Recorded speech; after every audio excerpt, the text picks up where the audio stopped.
So you want to be a content creator. That's fun. And probably a little intimidating. Oh, absolutely. Emerging creators have a lot to figure out, from funding and family support to technical know-how, contacts, community, and of course, their own creative process.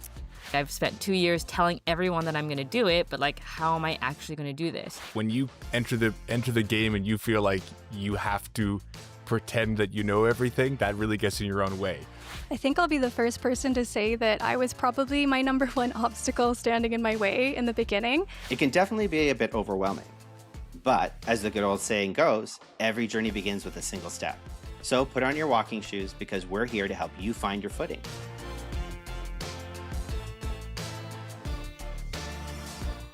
Welcome to the premiere episode of First Frame, brought to you by TELUS STORYHIVE. I'm Jennifer Park. And I'm Cameron Zinger. And Jen, I'm absolutely delighted to be co-hosting this brand new podcast with you. Yes, I am too. This is going to be so incredible. We really want to take some time to celebrate the journey of Canadian content creators, whether they're just starting out, whether they're well down the road, or simply looking for fresh perspectives. Exactly. Every episode will feature inspiring stories, great advice, and candid conversations with established creative leaders. We'll hear about their wins and their setbacks, and ultimately, we're going to provide the creative community with some mentorship and a sense of belonging. Canadian creators need a podcast to call home, and this is it. Because this is our very first episode, we want to begin with the question that plagues a lot of creators, or would-be creators, especially when they're just starting out. Can I really do this? There are a lot of things, both real and imagined, that can derail your dream before you even put pen to paper, conduct a single interview, or shoot your first frame of video. See what I did there? So how can you overcome that self-doubt, indecision, fear of failure, and take that first step forward in your career in content creation? To answer that question, we've assembled a truly all-star lineup of guests to take part in a panel discussion. To start, it is my pleasure to introduce Kat Jayme, a Vancouver-based documentary filmmaker whose works include Finding Big Country, The Grizzly Truth, and the ESPN 30 for 30, I'm Just Here for the Riot. It's my Grizzlies Barbie. Oh, awesome. Look, it's my Grizzlies clock. I should actually use this. So I have Bryant Reeves artwork here. Poems of Basketball, 50. That's actually like Bryant Reeves number 50. Kat, welcome to First Frame. Thanks for having me. Also joining us, I'm excited to introduce Kels Delamarter, who created the groundbreaking podcast Queer in Alberta. And this show is called Queer in Alberta, but I have had such the phenomenal privilege, the privilege of a lifetime for me to be able to chat with so many Filipino or Filipinx queer people on the show. Okay, mabuhay everybody. I am so happy to be here and so jealous of these fun purple backgrounds you two have. I should have had mine set up. And rounding out our panel is Calgary's Griffin Cork, an actor and producer best known for his show Abracadavers. Have you talked to Chris lately? Yeah, he's been acting strange lately. This whole hair chair thing. What do you mean? You're not okay. We know you came to the chair last night. And you're coming to it now. I think that I have superpowers. Griffin, great to have you with us. Hi, folks. Thanks for having me. So we're really excited to chat with all of you today. So without further ado, why don't we dive right into the conversation? But before we talk about the challenge of finding your creative spark, I'd love to hear your origin stories. Kat, let's start with you. I understand you pretty much grew up with a camera in your face.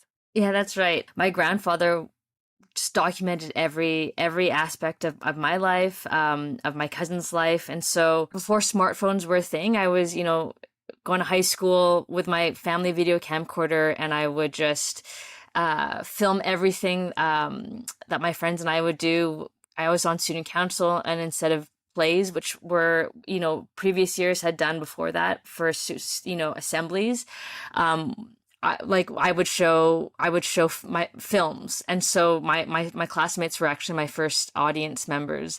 I went to film school after that at UBC, and then got an internship at the National Film Board of Canada, where I worked about 3 or 4 years as a production coordinator, where I learned the nuts and bolts of filmmaking. Everyone kind of knew I wanted to make my own films. I was also working on a short film called Paradise Island, about these kids I met in the Philippines who make sandcastles for money. And so that was kind of like my passion project. And And then I applied to STORYHIVE's. It was at that time the 100K grant. It was like instrumental in getting my first film out the door, Finding Big Country. After that got released, a lot of doors opened for me. So I'm, obviously very grateful to STORYHIVE for getting the ball rolling for me in my career. Thank you so much for sharing. You've had quite the journey. What about you, Kels? I hear you describe your journey as a little bit of a happy accident. Yeah, I mean, for me, a lot of my work centralizes around queer communities and marginalized communities based here in Alberta, and specifically Southern Alberta. And that came from feeling a little bit of scarcity, both in my queerness and my Filipino identity. So I started making videos online. And that's why I always say it's a happy accident, because I went from little, I think 7-second, 10-second TikToks at the time, to this whole project that is way beyond my wildest dreams. And many other doors have opened, like Kat said, as soon as I applied for STORYHIVE. It's just been this phenomenal domino effect that has been really fun. It's been a journey that I never expected. I've learned so much in a really short period of time. And I've been able to meet so many other wonderful creatives like Kat and Griffin. Griffin, I actually hear you and Kels went to school together. What a small world. That's right. U of L. Go. Oh no. Lux is the name of the mascot. You are so done. I know. Don't tell the U of L. You are so canceled, Diva. Oh my goodness. You're a fake U of L. I disown you. No, you were right though the first time. It's Luxie is the mascot and we're the pronghorns. No. My old high school was the Rams. I have a lot of horned animals in my school sports careers. So Griffin, how did you first get into the biz? Yeah, I started acting quite young. I think my first full-on actora gig, I was in grade 5. I did a movie of the week kind of style movie with Matthew Perry called The Ron Clark Story. And so I went on as an actor for a while, and oftentimes you come on an indie film set and you get your check and you leave and you see it at the screening and that's your involvement. But I was asked on to the very first $10,000 STORYHIVE funded pilot of Abracadabras. And we didn't get the funding that round. And it was the first time as an actor I was like, this one's really cool. A lot of the film stuff that was coming out of Alberta was hockey movies or cowboy movies, and this was something weird. And I was like, well, what do we do? How do we keep this going? And so I was kind of pestering the show's creator, Morgan Ermter. And I was like, well, there's this festival. I think STORYHIVE is doing the $100,000 grant. What can be done? And eventually the other two folks at Dumera went, well, why don't you just come help? So I kind of pestered my way into film producing, and I've been producing for almost 10 years now. So I wanted to jump in and ask a question for you. For each one of you, you can maybe each go one at a time, but who has inspired you along the way? That is such a hard question. You probably saw my face there. I'm like, who has inspired me? Because there's so many figures. I mean, on just a really personal note, I do have to give such a huge shout out to my program manager, Georgina Chaplin. I always make sure to shout her out because she had so much faith in me when I first started, and that stayed constant throughout, and more faith than I even had in myself. I kind of thought I had some imposter syndrome coming in. I was a master's of anthropology student. I didn't have anything to do with film at that point, but her faith in me really inspired me to see it in myself. And so, yeah, right away, she's the first person I think of. Oh, I love hearing that. We are really, really fortunate. We have some really amazing people that work on the team, and I know how passionate they are about working with you creators and making sure that we help you guys succeed in the work that you're doing. So I'm really happy to hear that. So how about you, Kat? So my ultimate dream has always been to direct a ESPN 30 for 30, but it's very, this very elusive thing. ESPN is in the States. I'm Canadian. How do I even, cross that bridge? And there's a short film that I loved. It's called Jake. And then it's a long story short, I found the director's email address, sent him this really long email, and it was just I love what you do, and I want one day I want to do what you do. So, is it possible? I'm going to New York with my dad in a few months. Can I grab a coffee and pick your brain? And he was super nice. His name is John Hawk. He's become one of my mentors, and I met him in New York, and I essentially was like, I want to make a film about the Vancouver Grizzlies. And he was like, when you're ready, just call me and I will connect you with the heads of 30 for 30. So then when my co-director, Asia Youngman, and I wanted to pitch I'm Just Here for the Riot, we already had this connection with 30 for 30. Love that. Yeah. And by the way, I remember being at Hot Docs in Toronto and seeing Here for the Riot for the first time. Oh, thank you. That's awesome. Yeah, great film. I lived through the riots here in Vancouver. I was right downtown living when it happened. So it brought back a lot of memories, definitely. So really great job. Thank you. How about you, Griffin? Who inspires you? I'll take this time to give a shout out to the rest of our little cohort at Numera Films, the co-founders of Numera. I joined when it was when we officially incorporated, but Morgan Ermter and Joseph Wright, our main cinematographer, came up with the idea of Numera Films in the back of a SAIT classroom. Kenya Weaver, our main production designer, Haley Foss, our main production coordinator, Anthony Shikulski works in writing and development. More than anything, though, I'll give a shout out to Morgan Ermter. If we're going to call Abracadabra somebody's series, it's Morgan's series. They're the creator of the series. They directed the full first season and most of the other episodes of season 2 and season 3. They write a lot of the episodes. They do almost the entire amount of post-production on the episodes. They are the heart and soul of Numera Films, and we would not be able to do what we do without Morgan. So yeah, anytime I want to talk about Abracadabras, I need to talk about Morgan because it's their series, it's their baby, it's their project. It would not be possible without Morgan. We'll have to pull that clip and you can send it off to Morgan and show your love. You owe me. You owe me. So then I have a question for each of you, being that you've all had a number of years in the industry. What do you believe constitutes good content? Wow. Good content. Tough question. I feel like I would define good content as content that the creator can stand behind. Like if somebody questions you on the content, you should be able to back it up and defend it fiercely.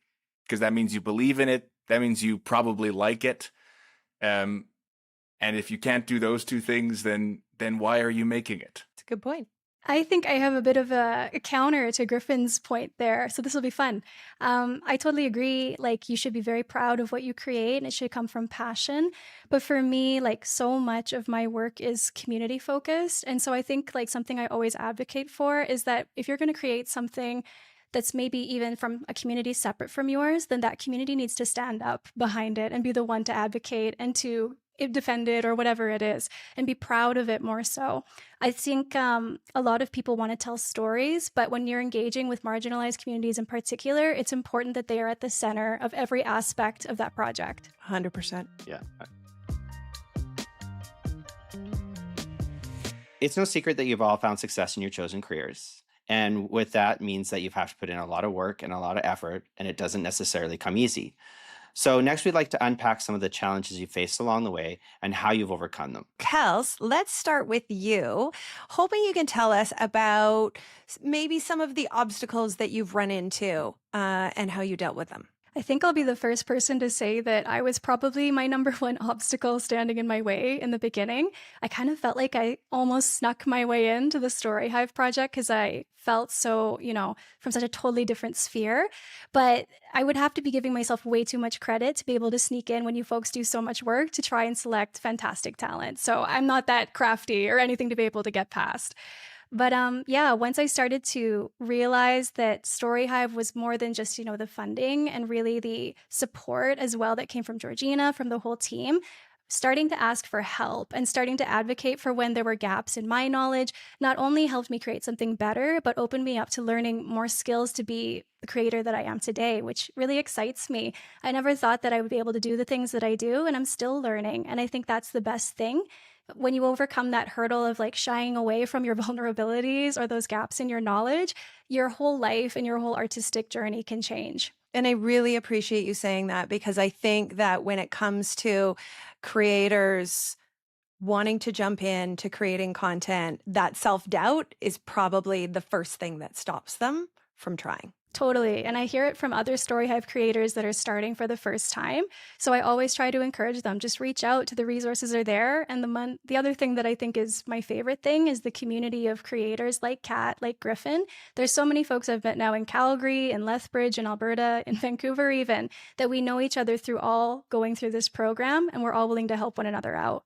That's so good to hear. That's great to hear. So, Griffin, I want to know, what are your biggest pain points in the creation process, and how do you usually get past them? I feel like I have kind of just a different angle on Kels's, but we almost had the reverse problem where you're right. Like when you enter the game and you feel like you have to pretend that you know everything, that really gets in your own way. For us, we would kind of undercut ourselves too much. We would be in a meeting with a broadcaster or a platform or a distributor, and we'd go, and so here's why we think you should fund it. Oh, if you want, maybe you don't have to. Where the meeting was going very good, but then expressing too much, I don't know, not enough self-assuredness would make them lose confidence in us. So it's a very fine line to ride. You don't want to make yourself look too much like small fry, but you don't want to pretend like you're something you're not. And all of that comes from confidence in what you do. You are allowed to acknowledge that you have a cool thing and also acknowledge that you don't know what you're doing sometimes, but the product you've made is pretty cool and people should be interested in it and people should put money into it. They should all put money into it, shouldn't they? That's right. That's a real producer talking. Manifest. Kat, over to you. It sounds like you started your journey creating content long before you ever had a plan to create content.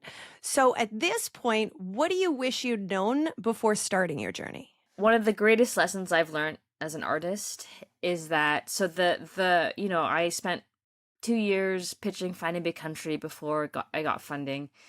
And what was so funny was that, at this point in my career, I had no connections to the NBA. I was really just convincing people that I was going to find Bryant Reeves. So this NBA superstar who lives somewhere in Oklahoma, but I don't know where he is. And I had to sell, like, I will be the first to find him. And so you kind of, as Griffin's saying, you go to all these meetings and you have to sell that you're going to do this thing. So you're super confident in what you're doing.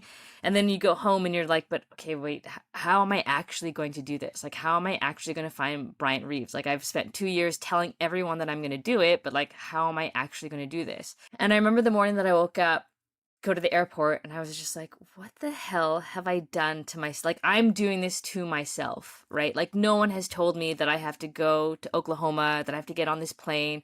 I've told everyone for the past 2 years that I'm going to do this, but why? Like, why? And I remember it felt like it was just like this realization that like, that I'm self-inflicting. And I've come to recognize, like, whenever I feel this fear, it's like a mixture of like fear and excitement and nervousness. So I've learned to like embrace this feeling, like recognize it, and then be like, okay, this only means like the bigger the risk, the bigger the reward. So the bigger the jump, the bigger the reward. And like, I always think about Finding Big Country because that film truly opened so many doors for me. Yeah, it sounds like all of you really, you just need to take that first jump, that first leap, and trust yourself. It really sounds like that's what sparked all of this for each one of you, is trusting in yourself and just doing it. So congratulations. This has been great so far, but before we go any further in our conversation, we want to take a quick break for a fun segment we like to call What's in Your Kit? Yes. So here's the plan. We'd love to ask each of you, what is your favorite tool of the trade? Maybe it's a piece of hardware that you can't live without. Maybe it's software. Maybe it's AI, a person. Could be pretty much anything that you rely on to do what you do. So Griffin, let's start with you. My answer is very producery and admin-y and kind of boring, but I was sleeping on a PDF editor for too long. Every time that I messed up on a PDF, I would have to reopen the Word doc, I would have to re-edit it, and then return it into a PDF, and then send the PDF. Being able to open something like Adobe and just tweaking the elements on a PDF is locked. How do you do it? I love it. I love Adobe. I'll shout out Adobe PDF Editor. You can get the simplest, most basic plan. I should have done it years ago. I can't believe I didn't. Anything to save time, right? Oh man, I'm so angry at my past self for not having a PDF editor. Kels, over to you. When I first started interviewing for Queer in Alberta, I was just using the U of L's Zoom software that they provided to university students. So shout out to them. I wasn't supposed to do that, but I did. So I'll say that if you're doing online podcasting, what we're doing right now in Riverside is fantastic.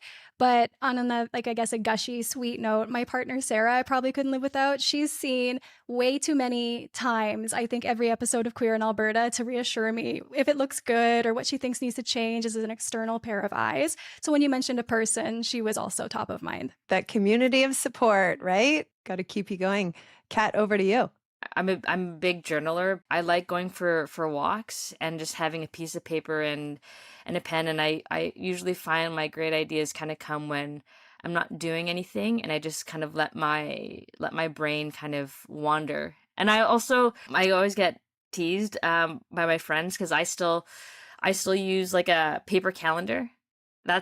I like seeing things like, you know, on paper. But so if someone calls me and like wants to hang out, I always have to be like, okay, I'm driving, I'm not home, and I have to check. They're like, your paper calendar. Cool, Kat. Yeah, it's 2025, but my paper calendar. I have one on my fridge.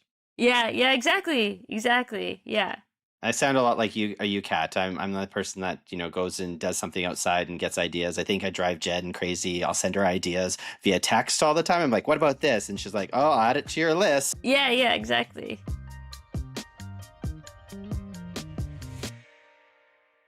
Now it's time to get to the heart of the conversation and the key question that we're here today to talk about, which is, can I really do this? When did you realize that, yes, you could really actually do this as a legitimate career? I don't know if I ever questioned it. Like I always, filmmaking in high school, that's what I wanted to study in university. And thankfully there was a program at UBC. And I remember just thinking like, I love documenting things. Like it's no surprise that I became a documentary filmmaker. I'm actually in the process of digitizing about like 500 mini DV tapes from like, just from 2005, like up until now. I always just wanted to document things. I find the beauty in like just like the everyday. I don't know if there was like a light bulb moment. I just kind of took this passion and have just sort of run with it ever since. And it's evident. You can see it in your work. Thank you. How about you, Griffin? I think there was a moment where I realized how communal this kind of business is, where there was something that just clicked in my brain. I don't think I could name a particular project, but there was just something where I was on set and you just kind of have the moment of, wow, this is a anywhere from 20 to 200 to 2 person operation. And we're all working towards the same goal of either this director's vision, this writer's vision, this team's vision. And then on the flip side, the directors that I'm really inspired by, the directors and writers that I really like working with, also always flip that around, and they'll kind of ask anybody and everybody on set what their thoughts are, like to work very collaboratively. It's such a people-based business. I think that's why I like working in it. There's something so beautiful about either finding a group of people you like working with that you work with all the time, or you find a co-star or a scriptee or a craft services person that you form the deepest connections with over 20 to 30 days, and then maybe you never see them again. That there's something so beautiful in that. We see that in our StoryHive content creator Slack spaces too. Like it's that community that you're saying that's built, and the people wanting to help and support each other. It's and the network building and uplifting each other. It's really something quite amazing to see. So yeah. How about yourself, Kels? What made you realize that I could do this as a career? I mean, even though we talked about the happy accident of finding myself here, the through line has always been that ever since I was really little, I've loved telling stories. I actually wanted to be a writer when I was really, really young, and recently just had my first published work about Filipino histories, and specifically my mother and my family.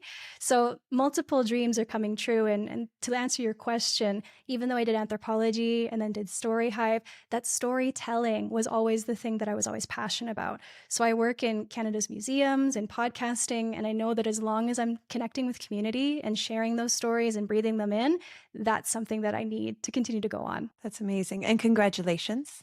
Thank you. My nanai is so stoked about it. She's like, I'm your star. Aw, love that. Well, I want to ask each of you, what would you say to a creator or a would-be creator, someone who's thought of doing this but hasn't really, jumped in to do it, if they feel like they're not maybe cut out to do it, or they're not sure if this is for them? What would you say? What would I say? I mean, there's so many times truly I wish I wanted to be something else, because it's not an easy job. It might sound, very cool and very glamorous, but it is so grueling. It is so time consuming. It is such a grind. Documentary filmmaking is it's 90% relationship building.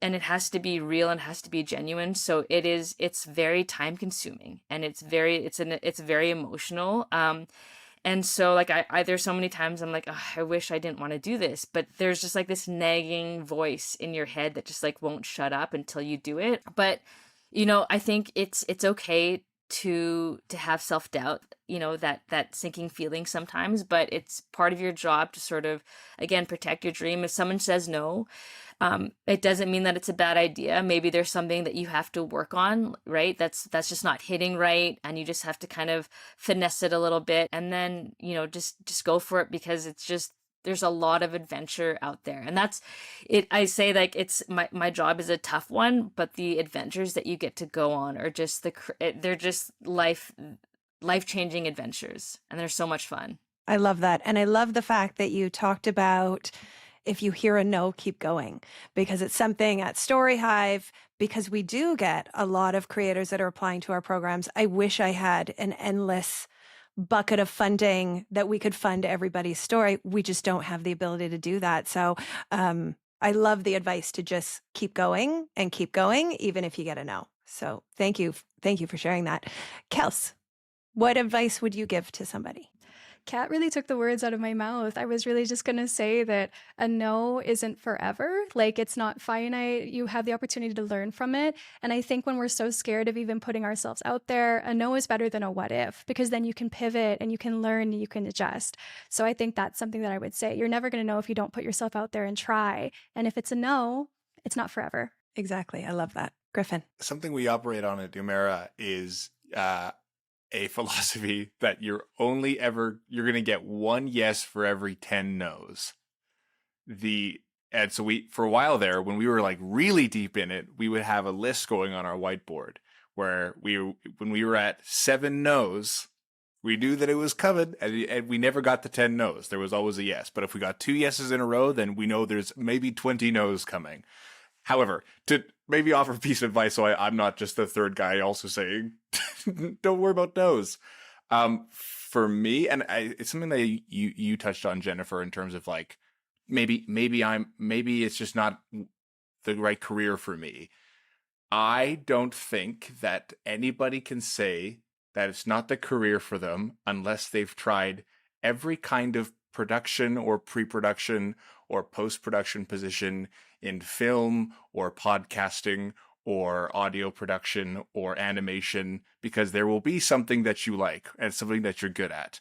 For example, I can't write. I'm not a writer. I'm good at script notes, maybe, or continuity things. I've tried writing. I'm terrible at it. It's part of Kels's advice is to acknowledge your faults and what you don't know and learn from that. Even if you're not a writer, you might be a director, or you might be a producer, or you might be a script supervisor, or you might be a gaffer, or you might work in the greens department, which is a position that I didn't even know existed 3 years ago. And now I do. And if you don't love it, that's where your community comes in, right? Yes. Yep. All I hear is you're building a network more and more. The more roles you try, the more things you're doing, the more people you're meeting, and you'll find your niche or your passion. It is the piece of advice that I got the most growing up in this business was the more you can do, the more you'll work, which I mean I've definitely found is true. But yeah, when you find a group of people that you like working with, you don't let them go, because working with people you love makes the hard parts of this business so much easier. That's a great piece of advice.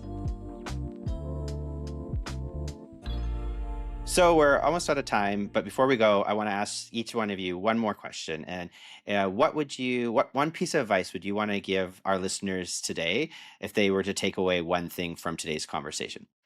I think that you just have to remember that, you will get a lot of no's, but you only need one yes. You don't have to be good at everything. It's such a team effort. And it's so much fun once you find, again, your people, and you just start creating magic together. Like you'll start to go on all these adventures. And so, find your friends, go create stuff, and just have fun. How about you, Griffin? What would you say? Don't be afraid to send the email, and don't be afraid to send the follow-up email. Is probably the biggest advice I'd learned from like a producing standpoint. When you get into your own way sometimes of going, oh, they wouldn't want to talk to me, or my stuff's not good enough for them, or my stuff's not good enough for the festival, you're hurting yourself in ways that I cannot describe. Send the email, because then that's up to them whether they like it or not. That's not up to you. And then, within reason, give it a couple weeks to a month, send a follow-up email. The amount of business that I've done as a producer, just because I send a follow-up email and I'll get some kind of reply where they go, oh yeah, sorry, cool, let's do that. If you send a first email and you don't hear back, it doesn't mean they don't like it. Within reason, don't send emails every 2 days or every week. But yeah, people in the business are busy, and they often get, especially, broadcasters, platforms, producers, distributors get 70 emails a day. So they truly just might have missed it. Send a follow-up email. Perfect. Kels, what do you got? I'm going to take it maybe at a bit of a simpler and less technical perspective, but this is specifically to queer and trans folks that are listening, and to racialized folks that are listening. I feel like a lot of us maybe feel like the world is a little scary right now, and we're not seeing our stories in the broad representation as one, but maybe not feeling as celebrated as we would like. And I want to say that regardless of who you are or where you're coming from, your story and your voice deserves to be heard, regardless of how the world changes. That's never going to change, in my opinion. And I think that's something that I really want to share. Oh, perfect. So the three that I take away is know your strengths and weaknesses, put yourself out there, and celebrate and share your story. Excellent recaps, Cam. Thank you. All great advice. I just have to say, I'm absolutely blown away. I could probably spend hours talking to each one of you. So I want to thank you so much for joining us. This has been super insightful, very inspiring to our creators. But before we say goodbye, I wonder if you can all share the best way that our viewers and listeners can follow you, learn more about your work, and keep tabs on what you're doing. Yeah, thank you. If you want to keep following along with me, you can follow me on Instagram. My handle is at Kels.Valendela. That's my two last names smushed together. I always have people asking about that. That's the same thing for TikTok. And if you want to follow Queer in Alberta, just type that in wherever you get your podcast fix, as well as on YouTube. And yeah, that's where you can find me and keep in touch. You can head over to my website for all sort of my latest films. I have a new feature coming up, but it hasn't been announced yet. So hopefully soon, the next few months. And you can follow me on Instagram at Kat Jayme Films. You can follow me on all platforms, or most platforms, at Griffin Cork, or Numera Films at Numera Films on most platforms. We're popping into the first season of our new series, Eyes in the Woods, in May and June. So maybe some stuff about that. That's great. So I'll throw those links, though, into the notes of the show, of this episode as well. And so Kat, Kels, and Griffin, this has actually been an absolute pleasure. Thank you for helping Jen and I kick off our very first episode of First Frame podcast for STORYHIVE. Really, really appreciate you taking the time today with us. Like, honestly, fantastic conversation. Thank you for sharing your insights with us and our listeners. Oh, it's been a pleasure. Thanks for asking me. It's cool to be in this company. Likewise, thanks for having us. What a fun little kiki. Let's do it again. Well, Kem, I have to say I was really impressed by all of our guests today. What would you say was your biggest key takeaway? I think, honestly, it's putting yourself out there. I heard a lot of that. Like, don't be afraid to get a no. Keep trying. Keep knocking on those doors, and you'll eventually get a yes. There's someone that wants to hear your story. That was definitely one of my takeaways, and I think the other one is really building your community. You know, acknowledging what you don't know, making sure you have people around to support you when that self-doubt creeps in, or when you don't know something, or you're overwhelmed and maybe you don't have time to learn it. That's it for the premiere of First Frame, brought to you by TELUS Storyhive. Thanks so much to you, our viewers and listeners, for joining us. Please hit that follow button so you don't miss a single episode, and be sure to tune in next time when we explore another critical question for our creators. How do I make it real? If you'd like to learn more about how TELUS Storyhive can help you along your content creation journey, you can check out storyhive.com. Until next time, I'm Jennifer Park. And I'm Cameron Zinger. That's a wrap.